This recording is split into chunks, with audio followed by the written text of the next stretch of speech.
এবার নাকি গরমের সময় ডাবের চাহিদা বাড়বে, এমনই অভিমত ডাব বিক্রেতাদের। প্রত্যেক বছর এই মার্চ মাস থেকেই ডাব বিক্রি শুরু হয় হালকা গরমের মধ্যে। যদিও দক্ষিণবঙ্গের গরমের চেহারাটা কিন্তু অন্যরকম, বলা যায় যথেষ্ট তেজি। ফলে রাস্তায় বের হলে শুকানো গলাটা ভিজিয়ে নিতে ডাবের যেন বিকল্প নেই। হ্যাঁ, দাম অবশ্যই বেশি, কোনোভাবে 40 টাকার নিচে ডাব মেলে না। সেটাই বা কজন কটা খেতে পারে প্রত্যেক দিন? অথচ এপ্রিল মাস থেকে চাহিদার ছবিটা অনেকটা বদলে যায়। এক্ষেত্রে উত্তরবঙ্গের গরমের বিষয়টা দার্জিলিং ও কালিম্পং দুটো পার্বত্য জেলার ক্ষেত্রে তেমনটা না হলেও জলপাইগুড়ি ও আলিপুরদুয়ার জেলায় গরমের প্রভাবের কারণে ডাব বেশি বিক্রি হয়ে থাকছে। যদিও জলপাইগুড়ি জেলায় এখন অনেক নারকেল গাছ আছে বাড়িতে বাড়িতে, সারা বছর সেসব জায়গা থেকে ডাব সংগ্রহ হয়ে থাকছে। আর গরমের সময় স্থানীয়ভাবে কিছু ডাব সংগ্রহ হয় বটে, বাকিটা জেলার বাইরে থেকে আসে। তবুও চড়া গরমে চাহিদা মেটাতে অসুবিধায় পড়েন স্থানীয় ডাব বিক্রেতারা। উত্তরবঙ্গে গরম বলতে মালদা, দক্ষিণ দিনাজপুর, উত্তর দিনাজপুর আর রয়েছে কোচবিহার জেলা। 35-36 ডিগ্রি সেলসিয়াস থেকে 41-42 ডিগ্রি সেলসিয়াস মতো হয়ে থাকে তাপমাত্রা। তবে ডাব ব্যবসায়ীরা কিছুটা হলেও লাভের আশায় দিন গুনছেন। ফলে ডাবের দোকানগুলো ডাব সাজিয়ে বসেও আছে।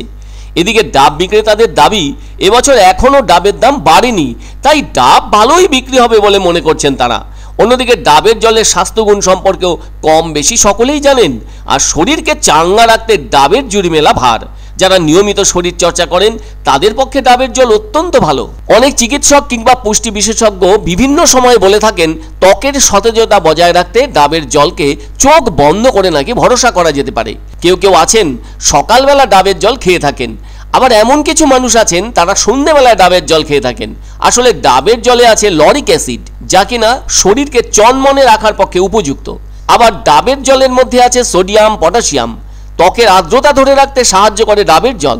অভিজ্ঞ জনেরা বলে থাকেন সারাদিনে 1 গ্লাস ডাবের জল খাওয়াই যথেষ্ট।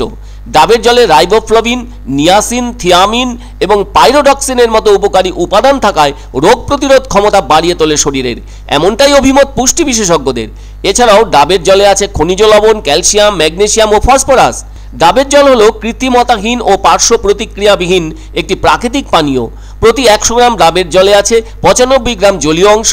মোট খনিজ পদার্থ 0.3 গ্রাম, আমিষ 2.3 গ্রাম, শর্করা 2.4 গ্রাম, চর্বি 0.1 gram, calcium 15 milligram, phosphorus 0.01 milligram, iron 0.1 milligram, vitamin B1 0.02 milligram প্রভৃতি।